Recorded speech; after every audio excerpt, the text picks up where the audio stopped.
gusto kong balikan. Yung tungkol dun sa media. Pwede ko bang malaman kung sino yung Arnold Club yun na binabanggit ninyo? Ano ba yun? Tao ba yun o tao? Tao ba yun o ano, manika? Baka manika lang yun, ha? Arnold Club yun po yung nasa media. Hindi, saang media? Kung ito Sa media, GMA po, marami GMA. kasi magkakapareho ng pangalan. Marami, News, no? news anchor po, GMA. GMA. Yes po. Ano siya sa GMA? Kung alam mo, ha? Ano siya sa GMA? Anchor po. Anchor. Ibig sabihin, kung Anchor, may programa. Yes po. Ano yung alam mong programa na pinag-aangkoran niya? Jenny News po, tsaka pangalan niya po Igan. Kasi kilala ko po siya. Matagal ko po na siya nakikita sa TV. Okay. Ayon sa'yo, ano ba ito? Ano ba yung kaugnayan nitong si Arnold Clavio? Bakit nabanggit mo kanina? Pwede mo bang pakiulit sa akin? Siya po yung mga laging kamiting ni Boss Bernard. Ano naman ang kaugnayan nung pinag-uusapan natin ngayon? Kung lagi lang siyang kamiting, ano meron? Yun po yung mga meeting nila na yan, ay mga, siguro may mapaabot si Boss B kasi minsan narinig ko, may mga pahabol siya ng mga balita. Ganun po, tapos monthly po yung kwan yan, monthly po yung paper bag niyan, yung maliit lang. Ibig sabihin, may involved na pera, tama ba? Yes po, May involved na pera. Gaanong karaming pera? maliit lang po paper bag. Paper bag. Yes Yung po. paper bag, gaanong karami ang laman? Ang nagbibilang po niya is yung kapatid ni Bernard Peralta na si Ariel Peralta. Ako po yung driver niyan kasi maaga pa po.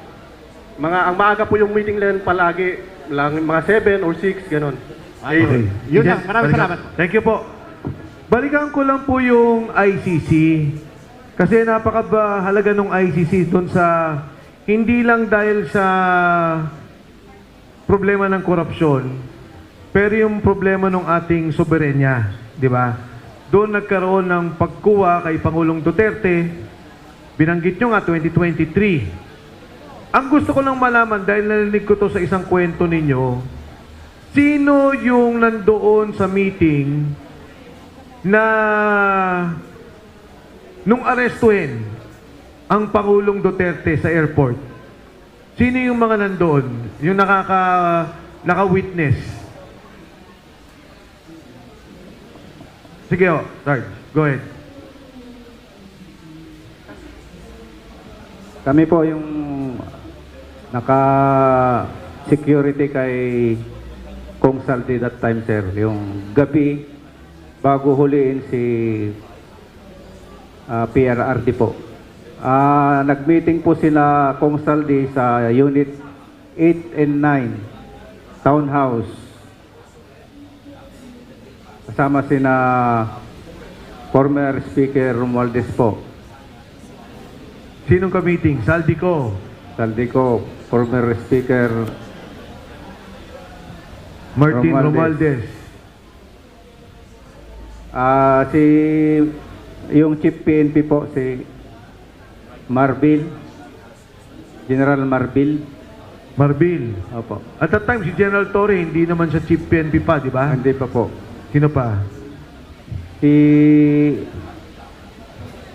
Teodoro, Gibo, no? Gibo Chodoro. Gibo Teodoro po. Kasama po siya doon. Saka si Trillanes po. Trillanes. 5 lang? Si Dilima pa po. Dilima. Dilima? Leila Dilima. Nandun din po siya. Sino pa? Pinag-uusapan natin nung gabing Yes po, yes sir. kinaumagaan siya inaresto, di ba? Okay. So nung gabi, Nag-meeting po sila doon sa townhouse. nag-meeting sa townhouse, Trillanes, Gibo, Laila, Speaker Romualdez, Saldico, Marbil, sino pa? Hindi, wala ata si General Torre that time. Yun lang po yung nakita ko, sir. General Anyo, wala. Hindi ko po nakita. Kasama din doon. General Anyo. Yes, sir. Kayo magkasama Yes, Yes, sir. sir. Yes, sir. nung gabing yun. Kami yung, sir, yung naka-back up kay sir. Kami Okay. yung naka-duty. Meron bang pagkakataon na kay Jojo Cadiz nakaharap ninyo? Dahil lumalabas yun sa kwento eh. Sa Tamarin, yung delivery. Meron ba nakasama dito? Wala. Yung si Jojo Cadiz, nag-deliver kayo?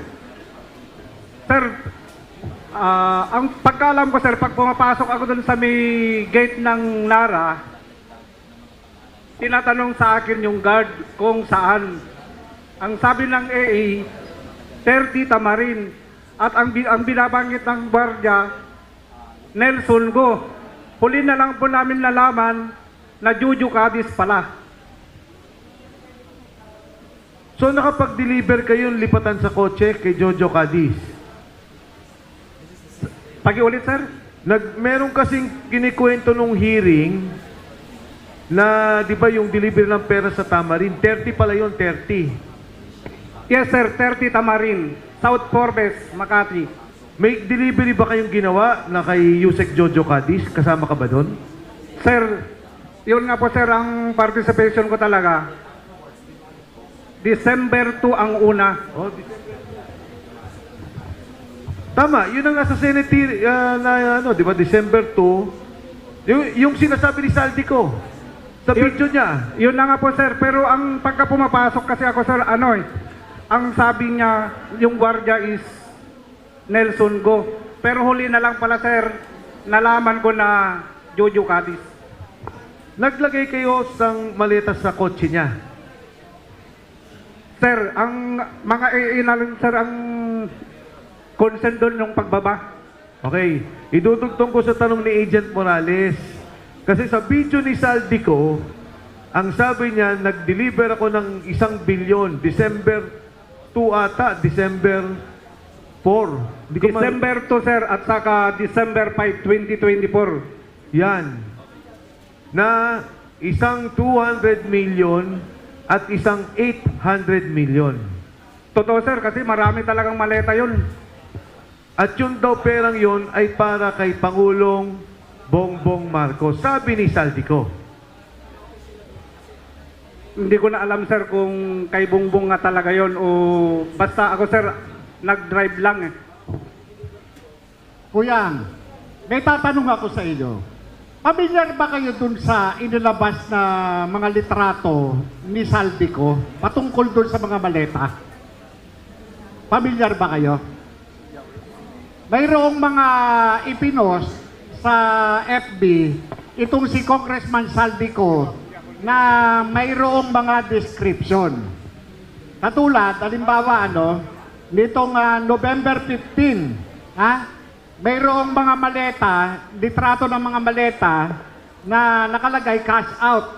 28 luggages, 1 billion delivered to RR, Romeo. Sino tong RR? Kung alam ninyo.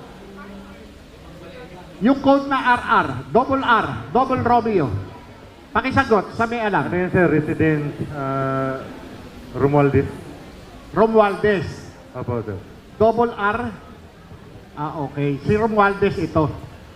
Hindi, ang gusto ko lang idugtong dito kasi yung dugtungan ng lahat ng kwento doon kay Saldico, ang pinakamalinaw na sinabi niya, yung delivery ng December 2 at December 5. Nasa video niya yun eh. Ikaw lang ba yung kasama dito na nag-deliver? Yes, sir, at saka si Martix ay wala po dito eh. O si Mark Pero Tiksay? ako yung isa sa driver. Ayan. Na December 2 at 5 na ata, 1 bilyon, isang 200 million at isang 800 million. Sa makatuwid, yung dugtong ng mismong perang si Saldi umamin na kinuha niya at binigay niya, ikaw naman yung kadugtong na nag-deliver. Yes, sir, ako yung isang driver, sir, kasi dalawa kaming van eh. Oh, ang ibig ko pong sabihin, lahat kasi ng kwento ng mga sundalo, nag-deliver ng pera pero hindi natin maidikit kung ano yung eksaktong pinanggalingan, bakit binigay ni Saldico. Pero itong delivery na to, sinabi ni Saldico, humingi ng 1 billion si Presidente, nag-deliver ako ng 200 million at isang 800 million kay Jojo Cadiz. Dahil doon sa 30 Tamarin, malapit daw sa bahay ni Presidente, ikaw pala ang isa sa mga kasama. Yan ho ang malinaw na dugtong doon sa delivery ng pera. Okay, balikan ko to, Sarge. Tube, kawata to. Yes, sir. Paki-describe naman. Yan Tanong- yung sa bahay niya, sir.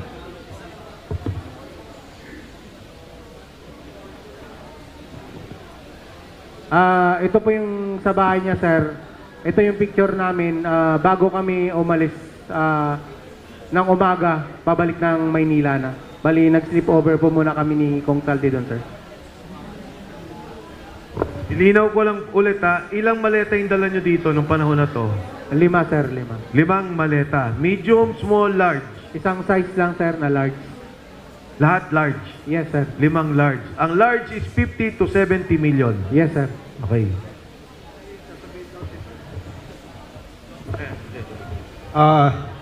Matalastas muna, Kong. Magandang hapon po, mga kababayan.